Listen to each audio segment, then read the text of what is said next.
Hi guys, I'm going to Highway 6 Park. Here we have a sports meet is going on in the morning. Let's see how far we have advanced. It will be some 6 miles from here. I will probably reach 10-15 minutes.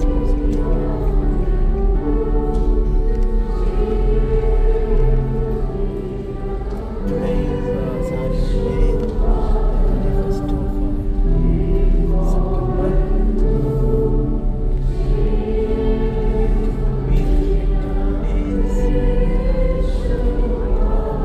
on it was 521. 518 versus 518. This coming after 1 hour. But here, we may get a better chance to meet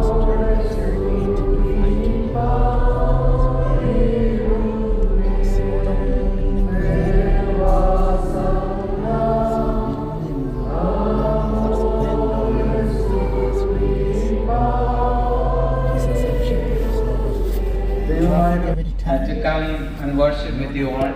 I kind of Yes, very familiar with the small congregations. St. Thomas Evangelical Church of India is a small church and our congregations are very small. So I kind of feel little stressed and the feelings of standing before a lot of people. So please pray for me.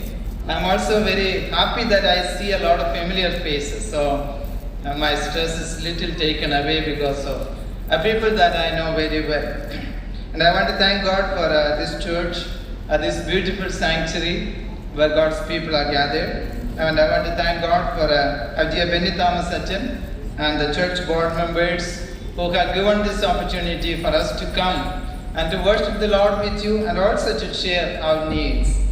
As many of you know, St. Thomas Evangelical Church of India is a small church here in Houston. And we are in the process of building a church. In 2023, we bought a piece of land which was a miracle. And I want to share a little bit of that. We were a small group and we didn't have much money in the bank. And then one day we saw a piece of land on the side of Highway 6, literally 1.5 acres. God spoke to us and God said that we should get that property.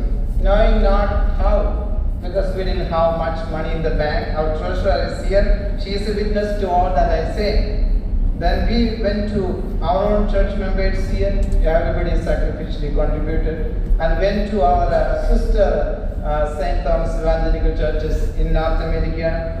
And in 3 months' time, it was God at work.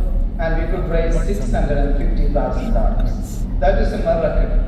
So we paid the land, paying almost $450,000, and we had $200,000. So we were thinking that we will wait for a few years to get some money. Then God showed that if you are in God's plan, He will take care of you.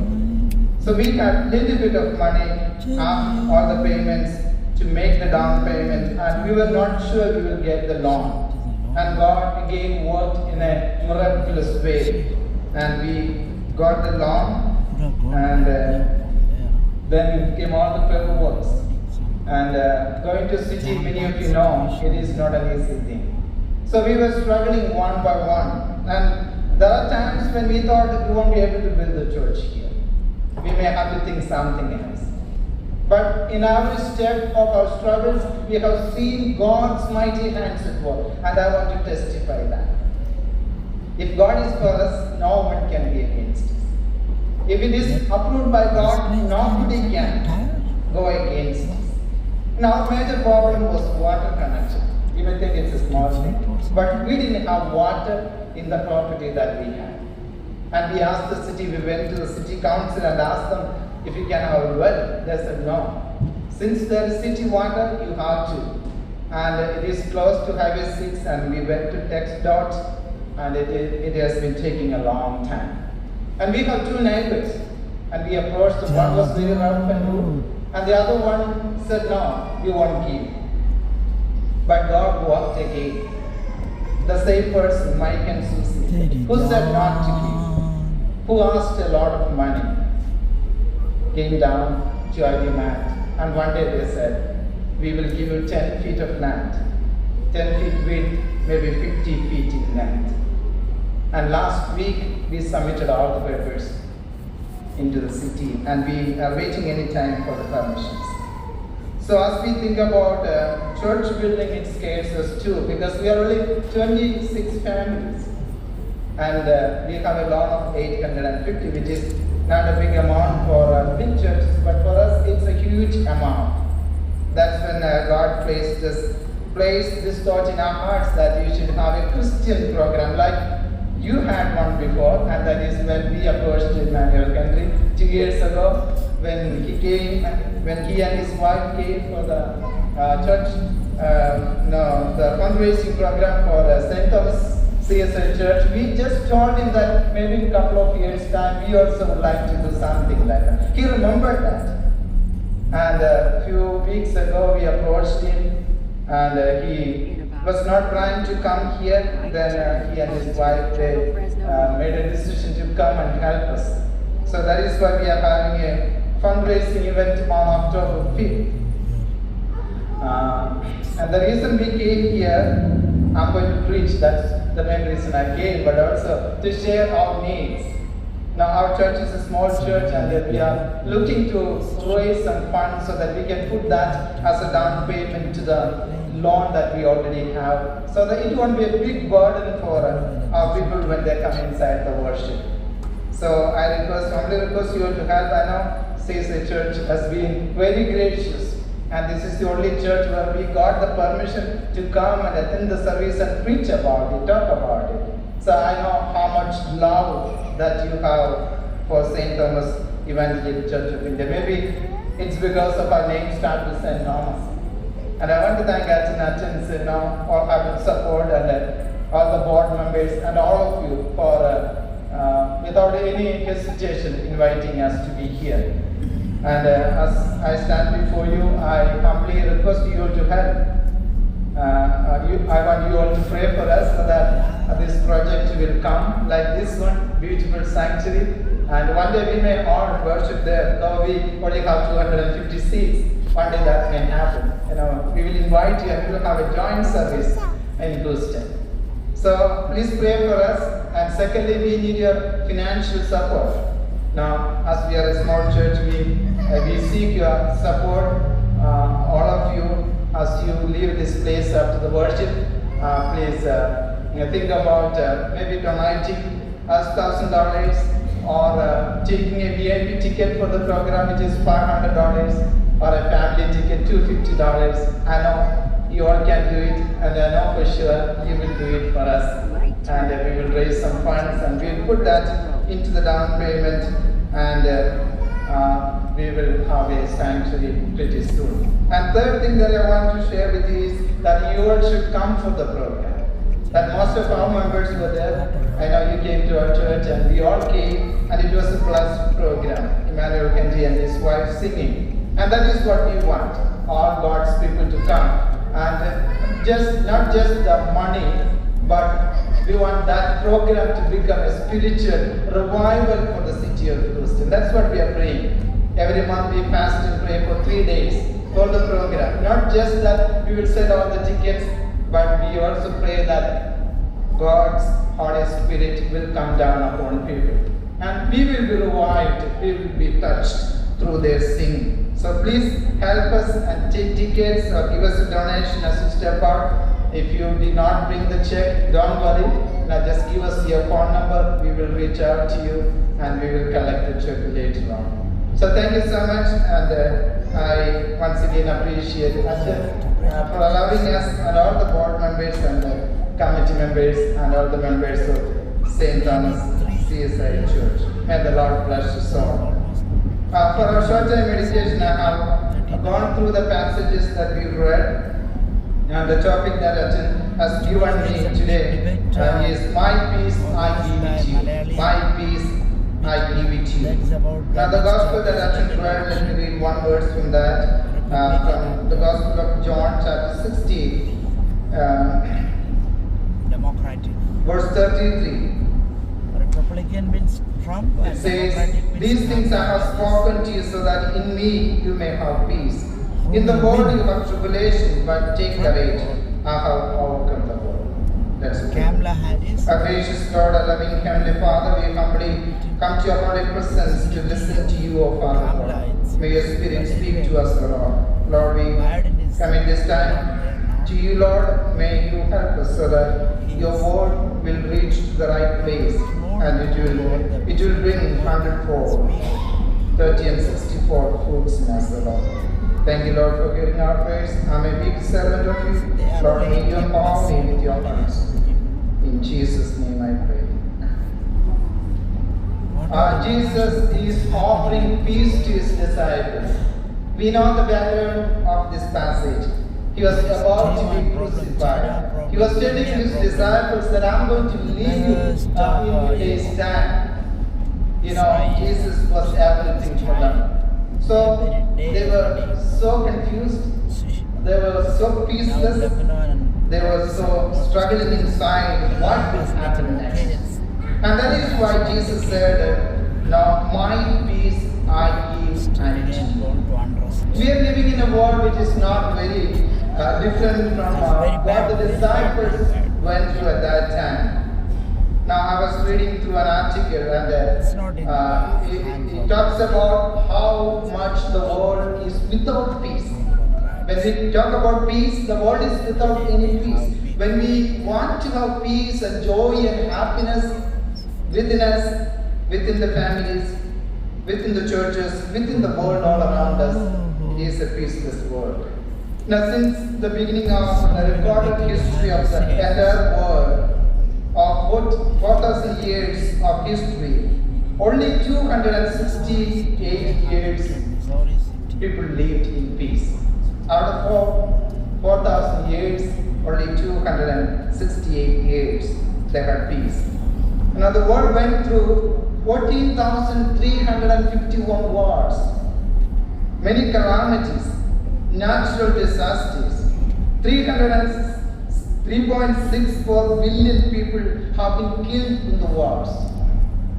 So all these facts take us into the world where there is no peace. So Jesus said, in me you will have peace. In the midst of all these things happening in the world, if you are in me, you will have peace. You know, the first lesson that we read from Zechariah also reminds us about coming back to the Lord, which will give us peace. Now, Zechariah chapter 8 verse 2 and 3 says, thus says the Lord, I will return to Zion, and I will dwell in the midst of Jerusalem.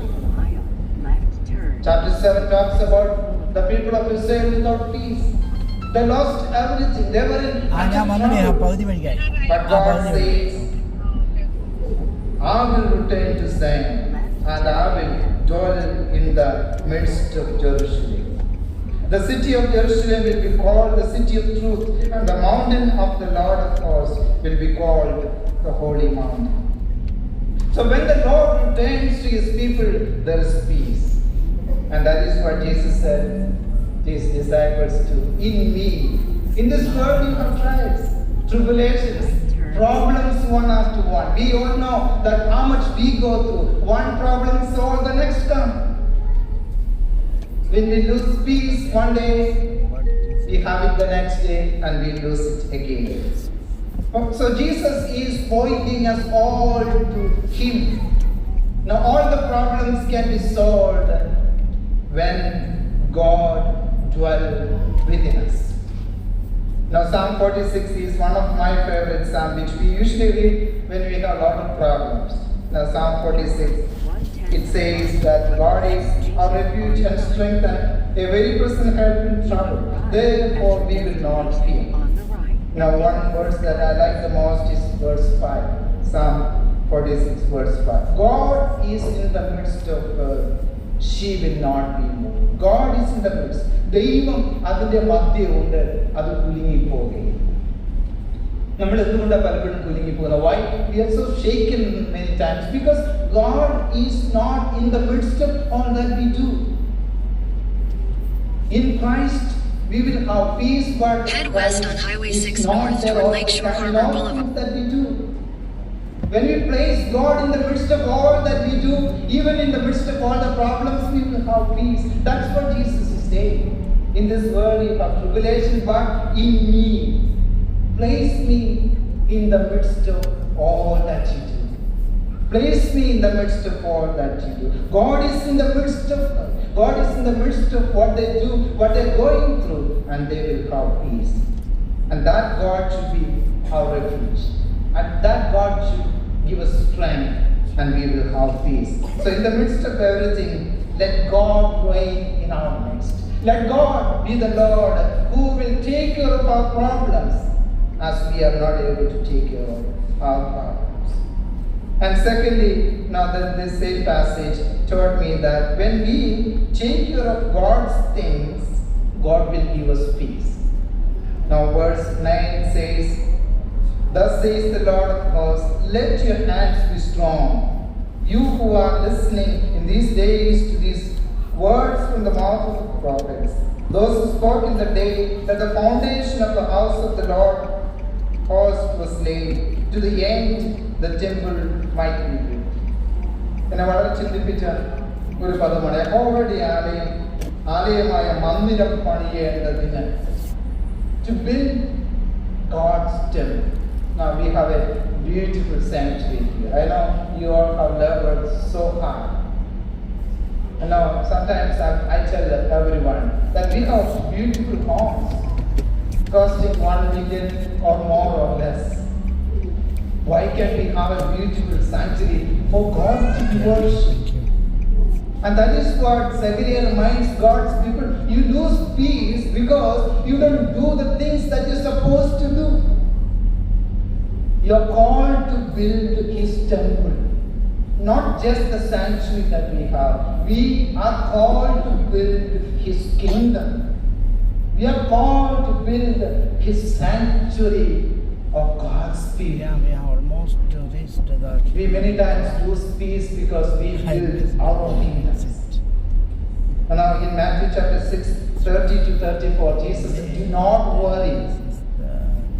And He also gave the solution not to worry. What is that solution? Seek ye first the kingdom of God.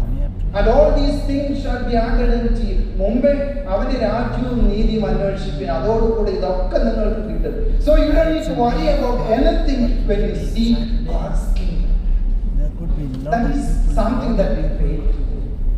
As we build our own kingdoms, our own needs, when we think about our own children, their future, their marriage, and a lot of things that we plan about, we forget somewhere what we supposed to build for God. People are here, grouped here. God sent us all here to build something. So, yeah. And that is what Zechariah reminds God's people. When you Is there any build authority His here? temple, the peace will be upon you. Possibly here. When we do the right things first, that is God's things.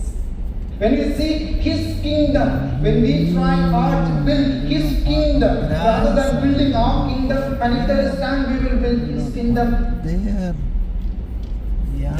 and we make all the investment and all, and we give all the money for us and for our children. I also have 3 daughters. Just But if I do everything for them, and then I think about God, that is not the right order. God says, build His kingdom, build His church, and do everything. So you don't have to worry about your daughters or children. Now, yes, we should pray. But when we are worried, when we worry about God's kingdom, when we do, or when we take all the effort to build His kingdom, everything else, God will take. Edge is there. And that is the peace that's like the tells. Edge work. That when you take care of God's things, Fine, that is fine. let your hands be strong in building God's kingdom. That's what Zechariah says. നിങ്ങളുടെ കരങ്ങൾ ബലപ്പെട്ടിരിക്കണം. നിങ്ങളുടെ ദൈവത്തിന്റെ ആലയമായ മന്ദിരം പണിയേണ്ടതിന് നിങ്ങളുടെ കൈകൾ ബലപ്പെട്ടിരിക്കണം. Let us all pray and ask the Lord to to do the right things for God. So the God's peace will come heavily. English you know also. And thirdly, from the same book, Zechariah 7:15 to 17, God reminded his children that you need to take care of one another. So You need nice to of take care of one another. Let me read it. Verse 16. Now these are things which you should do. God is telling the people of Israel. Speak the truth to one another. Judge with truth and judgment for peace in your gates. And let not one of you devise evil in your heart against your brother. And do not love perjury, for all these are what I hate, declares the Lord.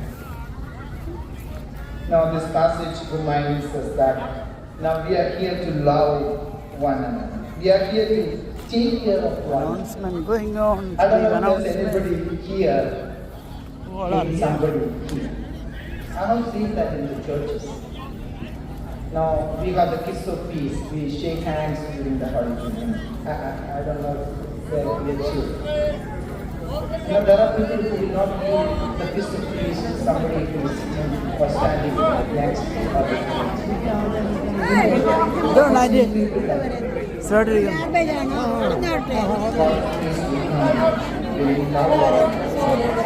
ഞാൻ ഇടയ്ക്ക് വിളിച്ചിട്ട് phone കിട്ടിയില്ല ഞാൻ message അയച്ചിട്ട് കിട്ടിയില്ല എന്നാൽ ഞാൻ phone number എടുക്കുന്നത് തെറ്റിപ്പോയി ബാബുവിനോട് ഞാൻ ചോദിച്ചത് മേടിച്ചത് ആ ഓക്കെ ഞാൻ